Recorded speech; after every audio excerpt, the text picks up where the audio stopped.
Hello friends, and welcome back to the World of Warcraft Beginner's Guide, presented to you by Silver Fox Gaming. A quick recap before we get started. In the first part of this series for new players, we looked at how to set up your account, create a character, and explored the World of Warcraft user interface. In this guide, we will cover the basics of character movement, questing, and combat in World of Warcraft. We will also cover key binding, macros, secondary professions and consumables. This is a short guide today, but some very important information. Remember, if you like this guide and want to stay up to date on all the dank memes, guides, and videos, hit the like and subscribe button. Now it's time for the fun part. Playing the game. When the next expansion, Dragonflight, launches, many in-game guides will be added for new players to help in this process. For now, we will quickly discuss the details of getting started when playing the game at a base level for new players. The in-game tutorial will give you the basics about how to move your character by using keyboard and mouse movement. An important movement tool is the auto-run feature. By default, it is set to your numlock key on Windows or clear on Mac. As the name implies, it is a button which you can push to lock your character into a forward run. It is like a cruise control for your character. With it enabled, you will continue to move forward until you press W, S, or hold down both of your mouse buttons. This means you can continue to turn your character with the traditional methods while auto-running. If you take nothing else from this guide, make sure you give auto-run a try, because it makes tasks like running across a long field or flying over a large zone much nicer. Leveling and gaining experience. In the current version of the game, you can increase your character level from 1 to 60. Once the Dragonflight expansion releases, the character levels will be rescaled so that the new maximum level will be 70. In order to level up your character, you need to gain experience or XP. As mentioned in part 1 of this guide, a bar to track your experience is shown in the bottom center of the screen in purple or blue. There are a few major activities that reward experience. Quests, including dungeon quests and queuing bonuses. Killing monsters. Collecting herbs or metallic ores. Side note, you will need herbalism or mining professions, which we will go into in a later guide. Exploring a new area. Player versus player arena or battlegrounds. Of all of these activities, the majority of your experience will likely come from quests and slaying monsters, so we will focus on those for the remainder of this guide. Questing and combat in WoW. Quests are objectives that can be obtained from a non-player character, known as an NPC, in-game.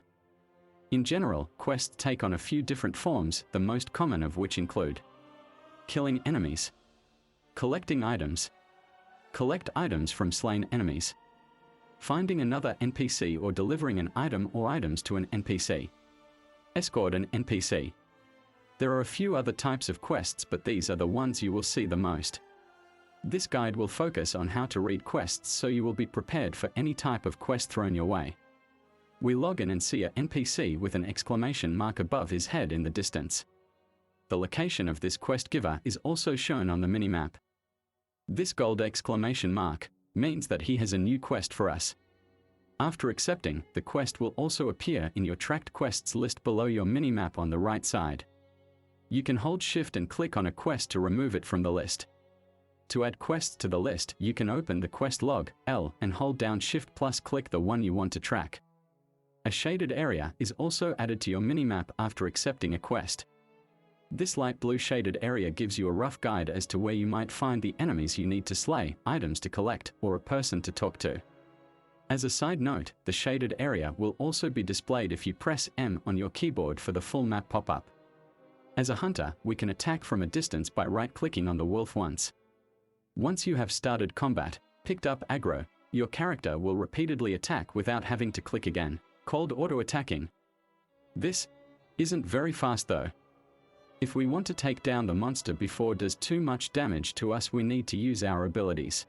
In this case, Outhunter has one spell called Steady Shot, bound to the number 2 key on top of the keyboard.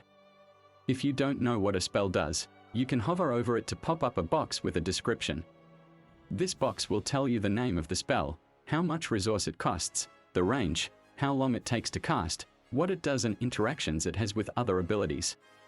After you use an ability, A grey overlay may appear over your spell and rotate clockwise. If it does, the spell is on cooldown and cannot be used for a set period. As you level, the order in which you cast or use the abilities matters a lot. In fact, there is an optimum order in which you should cast your spells, called a rotation. If you want to read more about rotations, check out the rotation guide for beginners.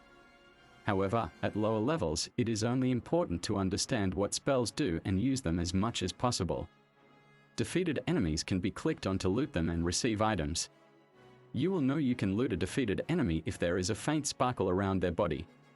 As a tip to speed things up, in the game menu, and under interface, check the box marked Auto Loot to automatically take everything from a defeated enemy. Enemies can drop everything from garbage items to gear for your character. As you are running, flying, jumping, and swimming your way through Azeroth with all the violence, speed, and momentum you can muster, you will die. And, well, there are some things you will need to have with you to help in not letting that happen. First, your Hearthstone. No, not the card game. A Hearthstone is an enchanted stone that can teleport the wielder to the location it is bound to, such as an inn. All characters receive a Hearthstone upon creation that returns them to their starting area. Should the player destroy their Hearthstone, they can recreate one by simply speaking to an innkeeper. Asking an innkeeper to make this in your home will set that as your new home location. So now we are going to touch on some professions you need to pick up that will help in your leveling experience.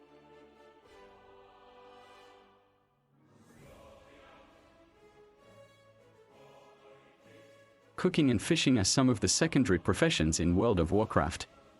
We will go over more later about professions and secondary professions in another guide, but for now you will want to pick up cooking and fishing and get it started. The first aid profession was removed with the pre-patch for Battle for Azeroth.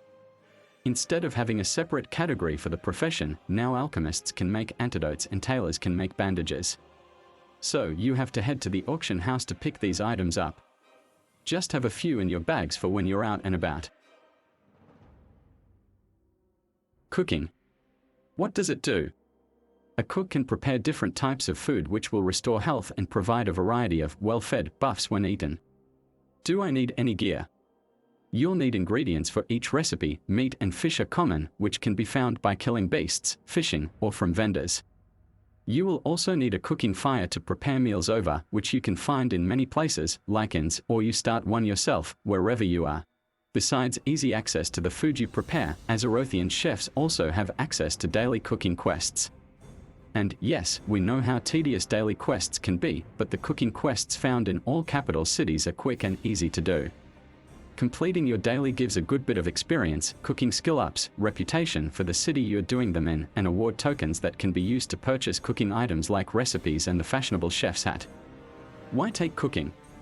Food buffs are convenient to have and the dailies are an easy source of experience and reputation. Fishing. What does it do? Allows you to fish from any body of water you may come across, collecting fish which you can cook or sell, as well as the occasional chest, message in a bottle, or old boot. Do I need any gear? You'll need a fishing pole and a nearby pond, lake, or ocean to fish in. Besides easy access to fish, which can be convenient for the Azerothian chef, fishers also have their own daily quests which, like with cooking, can be found in the capital cities and provide experience, reputation, and skill ups. Additionally, there are weekly fishing competitions, the Stranglethorn Fishing Extravaganza, for you to compete in for a chance at more rewards. Why take fishing? If you're trying to level cooking, fishing can be a convenient companion profession to give you materials, and you may also find some cooking recipes with useful buffs require fish to prepare. And some people find fishing a relaxing break from the leveling grind. PvE in World of Warcraft has had a long history of consumables, and that's still the case in WoW Shadowlands. Consumables offer a range of benefits for players looking to push their edge to take on endgame content.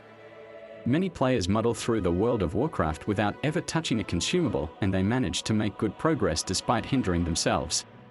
That is why I went over secondary professions early in this guide. It is more easily obtainable to make your own food and bandages while leveling than buying them from the auction house or vendors. As before, and in the title, this is for new beginners to WoW. It is based on the needs of low-level characters, level 1 to 50, and from a PvE point of view.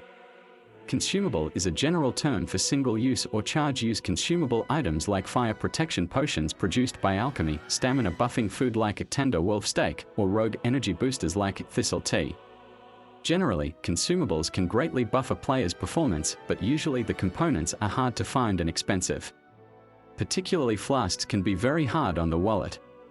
The more expensive consumables are normally used only in raids, by guilds and end-content players, but there they are sometimes chain-quaffed. Players not properly buffing themselves in raids are usually frowned upon and sometimes even kicked. Conjured items are temporary, and therefore tend to also be consumable, for example, food and water conjured by mages. Some items are both consumable or not, depending on how you choose to use them. Amulet of the Moon. Pendant of the Agate Shield. These can be used as jewelry for their stats, and if you can't afford to replace them, you simply do not use them up. As an absolute minimum, all players should carry a stack of the highest level bandages and healing potions that they can use. Casters should also carry at least 2 stacks of the highest level water. This replenishes your mana that they can drink, and a stack of mana potions. Melee classes should carry a stack of sharpening or lodestones that are applied to your weapons to improve their damage. Rogues should carry a stack of swift thistle tea when it's available. So now that I have given the basics, why and how should you use them? Bandages, just as in real life, first aid is a skill everyone should know. If you don't know it, learn it. Make sure your character picks it up in World of Warcraft as well. The times to use these are in a fight, when the enemy is stunned, sleeped, or feared, or after a fight, and before another fight. In the middle of a fight, it is better to use a bandage if possible than a healing potion, since a bandage costs so much less. However, you should use it only as you believe it will make a difference in you surviving the fight. Healing potions. Healing potions should only be used in a fight as a last resort, or when fleeing a fight and you need that extra few seconds to get away from them. Healing potions are extremely expensive, and even if you're an alchemist, they should not just be thrown around and wasted. Only use one if you are sure that it will enable you to last through the fight and win it. If you will very likely die, regardless of using it, save your money. You're already going to be paying a repair bill, why pay for potions too? Mana potions. Mana potions are very much like healing potions in that they should only be used when you know it will make a difference. Many times for casters there is also the choice on what will serve them better, health or mana. This can be a difficult decision. Most casters have some form of fear or trap that they can use to enable them to use both a mana potion for mana and a bandage for health. Consider using both, but it is even more critical to know that you will survive. Sharpening and lodestones. Both of these are very underrated and underused, however really should be used all the time. They generally add about 5 to 10% to your damage at any given level, which can make a huge difference. Most of the time they are also very cheap to get. Think of it this way, 10% extra damage means 10% less time to kill something, which means a 10% increase in experience and gold when grinding, and 10% less damage being taken. All in all, a good thing. So no real excuses for not having any. Swift thistle tea. This is a must for rogues, but due to the pain of gathering or the expense of purchasing, should be conserved as much as possible. As with the others, use it only when you know it will make a difference. Remember, if you like this guide and want to stay up to date on all the dank memes, guides, and videos, hit the like and subscribe button.